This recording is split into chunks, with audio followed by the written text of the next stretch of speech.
How to log out Instagram from all devices. So to log out, first you have to open up your Instagram application, and after logging in, on the bottom right corner you will have a profile icon. Tap on your profile, and after that on the upper right corner you will have a 3-barred icon. Tap on that, and now go to settings and privacy, and now tap on the first option which says account center. And before proceeding, make sure to like and subscribe our channel for more videos.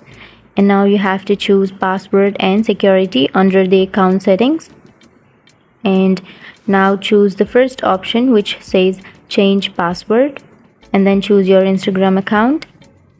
And now you have to enter your current password and then your new password, and then on the last you have to retype your new password.